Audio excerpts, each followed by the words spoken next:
Unacademy लाया है GATE 2022 crash batch course on chemical sciences in English, जो कि आपका स्टार्ट हो रहा है नवंबर 24 2021 से। टॉप एजुकेटर्स जो हैं अनअकैडमी के गेट कैटेगरी के और CSIR यूसीनेट कैटेगरी के, वो डिलीवर करेंगे कंसाइज लेक्चर्स जो इंपॉर्टेंट टॉपिक्स है केमिकल साइंसेस के उसके।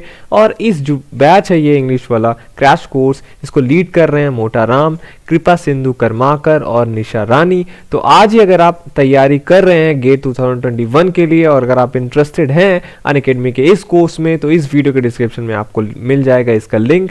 आप वहाँ पे क्लिक करके इस बैच के लिए इनरोल कर सकते हैं।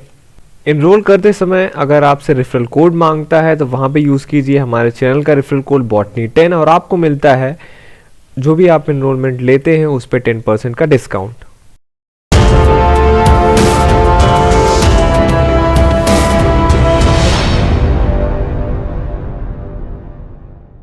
Hello friends, welcome to channel Masters of Botany. Again मैं हूं आपका दोस्त विनय कुमार सिंह। हम आपको फंजाई के जो जनरल कैरेक्टर्स हैं उनका वीडियो अलग से दे चुके हैं और उनके मेंबर्स पे हम बात कर रहे थे। तो मैंने सबसे पहले आपको बताया था कि फंगस पढ़ने के लिए हमेशा आपके पास एम्सवर्थ का क्लासिफिकेशन होना चाहिए और जनरल कैरेक्टर्स आपको याद रखने चाहिए, क्योंकि जो मेम्बर्स होते हैं, कोई भी अगर ग्रुप रहता है क्लासिफिकेशन सिस्टम में, कोई भी ग्रुप रहता है, तो वो जो उस ग्रुप का कैरेक्टर होता है वो एक्चुअली उनके मेंबर पे बेस्ड होता है। तो अगर आपने ग्रुप का कैरेक्टर पढ़ा हुआ होता है तो जनरली आपको बेसिक तो आइडिया रहता है कि उनके मेंबर्स में क्या फीचर रहते होंगे। तो इस हिसाब से मैं मैस्टिकोमाइकोटीना जो मेंबर्स हैं, लोअर आप ग्रुप कह लीजिए फंगस के, उन पे मैं लेक्चर दे रहा था। कैडिडोमाइसीट्स के मेंबर सिनकाइट्रियम और एलोमाइसीस हो चुका था। ओमाइसीट्स का, एक्लिया, सैप्रोलेग्निया का भी लेक्चर हो चुका था। हम आपको पढ़ा रहे थे फाइटोप्थोरा। ये सब जो लेक्चर्स के नोट्स हैं इस वीडियो के डिस्क्रिप्शन में आप जाके इसको डाउनलोड भी कर सकते हैं। तो फाइटोप्थोरा का मैंने आपको जनरल फीचर्स बता दिया था, इंपॉर्टेंट कुछ डिजीजेज थे वो मैंने आपको बता दिया था, और इसके जो थैलस है उनमें क्या इंपॉर्टेंट पॉइंट्स हैं वो भी मैंने आपको बता दिया था। इसका जो पहला पार्ट था वो मतलब हो चुका है पिछले वीडियो में। इस वीडियो में मैं बात करूंगा फाइटोप्थोरा का रिप्रोडक्शन कैसे होता है उस पर। तो फाइटोप्थोरा जो है असेक्सुअल रिप्रोडक्शन और सेक्सुअल रिप्रोडक्शन इस पर रिपोर्टेड है। असेक्सुअल रिप्रोडक्शन की अगर हम बात करें तो असेक्सुअल रिप्रोडक्शन हमेशा फाइटोप्थोरा में फेवरेबल कंडीशन में होता है, और ये सभी ऑर्गेनिज्म के लिए ट्रू है। जितने भी ऑर्गेनिज्म हैं आपके, या फंगस आप पढ़ेंगे या फिर कुछ एल्गी पढ़ेंगे, हमेशा जब भी उनको फेवरेबल कंडीशन मिलता है तो वो हमेशा जो है असेक्सुअल रिप्रोडक्शन ही करते हैं। और सेक्सुअल रिप्रोडक्शन कब होता है? अनफेवरेबल कंडीशन में होता है। तो हम बात करें सेक्सुअल रिप्रोडक्शन का, तो फेवरेबल कंडीशन की बात करें तो 20 से 22 डिग्री सेंटीग्रेड जो होता है और 100 डिग्री जो 100% एटमॉस्फेरिक रिलेटिव जब ह्यूमिडिटी रहती है तो वो फेवरेबल कंडीशन होता है कि उसका जो है फाइटोप्थोरा का रिप्रोडक्शन होगा। देखिए फेवरेबल कंडीशन में इसलिए बता रहे हैं क्योंकि जो लैब कंडीशंस हैं इसमें यही सारे कंडीशंस को फॉलो करा के, मान लीजिए आप कहीं बाहर से कोई फंगस कलेक्ट करके लाते हैं और चाहते हैं कि आप अपने लैब में उसको ग्रो कराएं, तो जब तक आप ये कंडीशंस, मान लीजिए आप चाहते हैं कि उसका आप असेक्सुअल स्टेजेस का स्टडी करना चाहते हैं, तो अगर आप ये कंडीशंस उसको नहीं प्रोवाइड कराते हैं तो वो आपके लैब में नहीं ग्रो करता है। तो इसीलिए ये सब चीज़ें जो है देखा जाता है, और ये चीज़ें पढ़ने के लिए भी इम्पॉर्टेंट होता है कि किस ऑर्गेनिज्म में किस टेम्परेचर पे या क्या कितनी ह्यूमिडिटी पे वो कौन सा रिप्रोडक्शन करता है, ताकि हम किसी भी स्टेजेस का अगर स्टडी करना हो तो हम स्टडी कर पाएँ। तो असेक्सुअल रिप्रोडक्शन में आप क्या देखेंगे, हाइफा जो है ग्रो करता है स्टोमाटा से और वो बाहर निकलता है, फिर वहाँ पे बनता है जो ये आपका हाइफा निकला, ये स्पोरेंजियोफोर बनाते हैं, और जो टिप होता है स्पोरेंजियोफोर का वहाँ पे स्पोरेंजियम बनता है। सिम्पोडियल ब्रांचिंग होती है वहाँ पे, ये भी इसका एक इम्पॉर्टेंट फीचर है कि जो स्पोरेंजियम बनता है वहाँ पे सिम्पोडियल ब्रांचिंग होती है, उस पर स्पोरेंजिया लगे हुए होते हैं। अब जो है स्पोरेंजिया का दो खास बात है कि जब स्पोरेंजिया आपका बन गया तो दो टाइप का इसमें जर्मिनेशन हो सकता है स्पोरेंजिया का, एक डायरेक्ट जर्मिनेशन, एक इनडायरेक्ट जर्मिनेशन।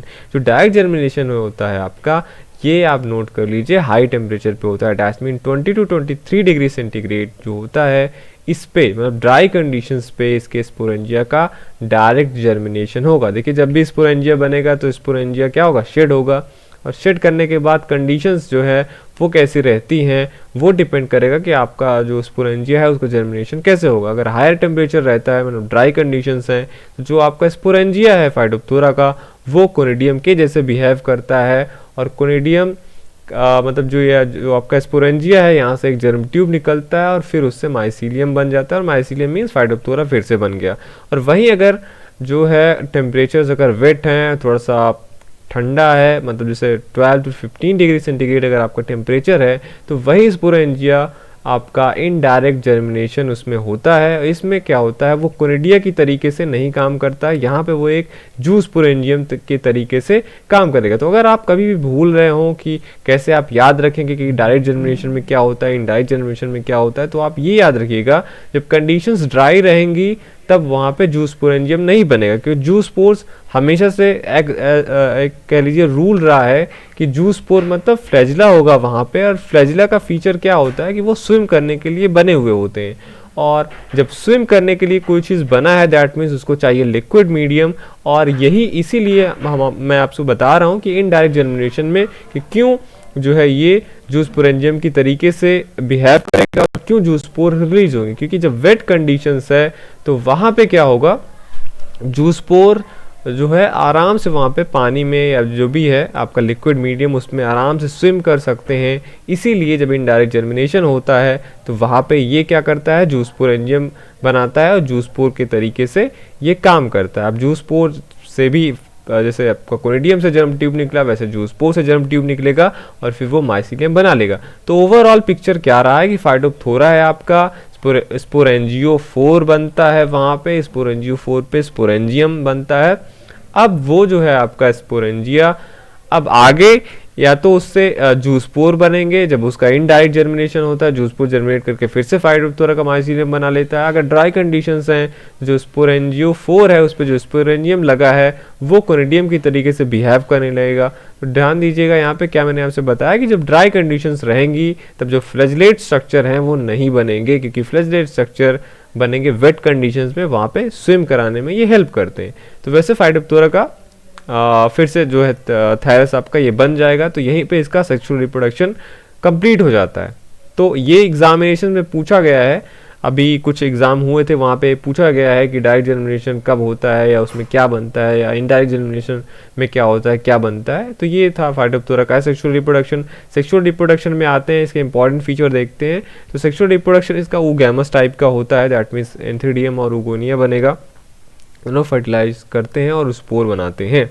ठीक है, अब यहाँ पे आप देखेंगे कि दोनों तरीके के आपको इंडिविजुअल्स मिलेंगे। फाइटोप्थोरा मैंने आपसे बताया था कि फाइटोप्थोरा एक जीनस है और एक जीनस के अंदर बहुत सारे स्पीसीज होते हैं, और लोअर ऑर्गेनिज्म में हम स्पीसीज की बात नहीं करते हैं क्योंकि पहचानने में हमें डिफ़िकल्टी होती है। मॉलिकुलर लेवल पे हमें जाना पड़ता है तब हम किसी स्पीसीज को बता सकते हैं कि ये स्पीसीज है कि नहीं है, इसलिए हम हमेशा जीनस की बात करते हैं। वही अगर फ्लावरिंग प्लांट्स की बात करें तो ये क्योंकि आँख से दिखते हैं हमें और आसानी से हम फ्लावरिंग जो सारे फीचर्स हैं उसको देख के बता सकते हैं ये कौन सा स्पीसीज़ है, इसके लिए इसीलिए हम हमेशा फ्लावरिंग प्लांट्स के लिए पूरा जो है दोनों जो जेनेरिक नेम होता है और जो स्पेसिफिक एपिथेट होता है उसका यूज़ करते हैं, लोअर ऑर्गेनिज्म के लिए जीनस का यूज़ करते हैं। तो जो सेक्सुअल रिप्रोडक्शन होगा इसमें आप देखेंगे होमोथैलिक और हेटेरोथैलिक दोनों टाइप के फाइटोप्थोरा होते हैं। एग्जाम्पल कोई आपसे पूछे होमोथैलिक फाइटोप्थोरा का, तो फाइटोप्थोरा हिमालयनसिस जो है एक होमोथैलिक स्पीशीज़ है, और फाइटोप्थोरा पाल्मिवोरा और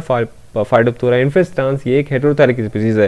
दोनों का मीनिंग आपको नहीं पता हो तो ये भी मैं लगातार बताते आ रहा हूँ। होमोथैलिक का मीन्स है कि एक ही इंडिविजुअल पे ही, उसके थैलस पे ही मेल और फीमेल रिप्रोडक्टिव ऑर्गन बनेंगे, और जो सेक्सुअल रिप्रोडक्शन है उसी पे कंप्लीट हो जाता है, एक ही थैलस के रिक्वायरमेंट होता है। वही जो हेटेरोथैलिक स्पीसीज होते हैं ये भले ही उन पे मेल और फीमेल रिप्रोडक्टिव ऑर्गन दोनों एक ही थैलस पे बनते हों, लेकिन वहाँ पे दो अलग अलग थैलस चाहिए होगा जिससे सेक्सुअल रिप्रोडक्शन कंप्लीट हो। तो यहाँ पे जैसे बोलते हैं हम उसे एक टर्म बोलते हैं सेल्फ इनकम्पैटिबिलिटी, तो ये कंडीशन वहाँ पे पाई जाती है। अब एक चीज़ और है यहाँ पे आपको ध्यान देना है, दो टर्म्स आते हैं, एक पैरागाइनस और एम्फीगाइनस, दो टर्म्स आते हैं वो आपको याद रखना चाहिए कि, और ये जो क्लासिफिकेशन है पैरागाइनस और एम्फीगाइनस का, ये जो डेवलपमेंट होता है आपका गैमेटेंजिया उसके बेसिस पे। पैरागाइनस का एग्जांपल है फाइटोप्थोरा कैक्टोरम, और अगर एम्फीगाइनस की हम बात करें जो फाइटोप्थोरा के स्पीसीज़ हैं, जो एग्जाम्पलर स्पीसीज़ हैं, वो होंगे फाइटोप्थोरा एरिथ्रोसेप्टिका और फाइटोप्थोरा हिमालयनसिस,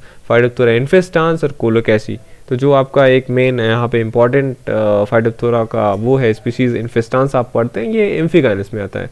पैरागाइनस की बात कर लें तो पैरा से आप इसका वो मीनिंग निकाल सकते हैं। Para means side by side होगा। तो पहले एक उगोनियम बनता है, फिर उसी हाइफी से एंथीडियम भी डेवलप होता है और फिर ये उगोनियम के लैटरली जो है अटैच होता है। तो पैरा मीन्स बगल में या पास में। तो कैक्टोथोरम जो है आपका ये फाइडोप्थोरा का स्पीसीज है, ये पैरागाइनस होता है। तो आराम से इसका आप मीनिंग बता सकते हैं। एम्फीगाइनस का क्या मतलब हो गया कि पहले का एंथीडियम फॉर्म होता है और जब ये डेवलप होता रहता है तब वहाँ से एक नियर बाई हाइफा निकलता है और जो इस एंथीडियम को पियर्स करता है, ठीक है। और फिर जो है पियर्सिंग द एंथीडियम, और फिर जो है उगोनियम बनता है इसी के टिप पे। जो ये हाइफा निकला इसी के टिप पे आपका उगोनियम बनेगा।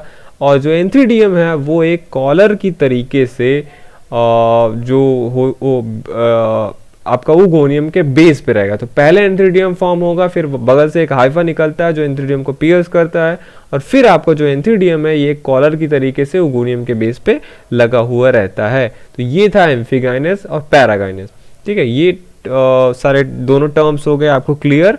अब नॉर्मल आप देखेंगे कि इसका सेक्सुअल रिप्रोडक्शन कैसे होता है। तो फाइडोप्थोरा है ही आपका। अब वो चाहे होमोथैलिक हो चाहे हेटेरोथैलिक हो, एंथीडियम उगोनियम मतलब मेल और फीमेल रिप्रोडक्टिव ऑर्गन वहाँ पे होंगे। फर्टिलाइजेशन होगा, फर्टिलाइजेशन के बाद वो स्पोर बनता है, वो स्पोर फिर वहाँ से जर्म ट्यूब निकलता है। और क्योंकि आपको पता है कि दो थैलस आपस में उनमें मतलब वो हो रहे हैं, फ्यूज़ हो रहे हैं और ये हैप्लॉइड होते हैं। तो डिप्लॉइडी जैसे कि यहाँ पे सेट हुई है तो वहाँ पे मियोसिस होना ज़रूरी है, जिससे कि जब वो उसका थैलस बने तो फिर से वो हैप्लॉइड थैलस ही बने। तो जर्म ट्यूब में ही आपका मियोसिस होगा और फिर वहाँ पे मियोसिस के बाद बनता है आपका जूस पोरेंजियम। जूस पोरेंजियम के बाद जूस पोर्स रिलीज होंगे और जो जूस पोर्स होंगे वो आपके जर्मिनेट करके फाइडोप्थोरा का थैलस फिर से बना देते हैं। तो ये था आपका फाइडोप्थोरा का रिप्रोडक्शन भी। असेक्सुअल रिप्रोडक्शन मैंने आपको बताया हमेशा फेवरेबल कंडीशन में होता है। दो टाइप के जर्मिनेशन होते हैं, डायरेक्ट जर्मिनेशन और इनडायरेक्ट जर्मिनेशन। ये आप याद रखिएगा। कूल टेम्परेचर मतलब वेट कंडीशंस तो जूस पोर फॉर्म होगा, इससे आप याद रख सकते हैं। सेक्सुअल रिप्रोडक्शन में ये दोनों टर्म्स पैरागाइनस और एम्फीगाइनस आप याद रखिएगा। एग्जाम्पल भी हो सके तो याद रख लीजिएगा। बाकी अगर बात करें कि जो नॉर्मल प्रोसेस है सेक्सुअल रिप्रोडक्शन का वो वही है, एंथीडियम उगोनियम, फर्टिलाइजेशन, मियोसिस, जो जूस पोर एंजियम बनेगा, जूस पोर रिलीज होगा तो फाइडोप्थोरा का थैलस फिर से बन जाएगा। ये था आपका फाइडोप्थोरा। फाइडोप्थोरा एक इम्पॉर्टेंट मेंबर है, ठीक है, मैस्टिकोमाइकोटिना का। बाकी इसके आगे जो भी होगा वो मैं नेक्स्ट वीडियो में लेके आऊँगा। तो चलता हूँ, मिलता हूँ आपसे नेक्स्ट वीडियो में। Thank you for watching this video.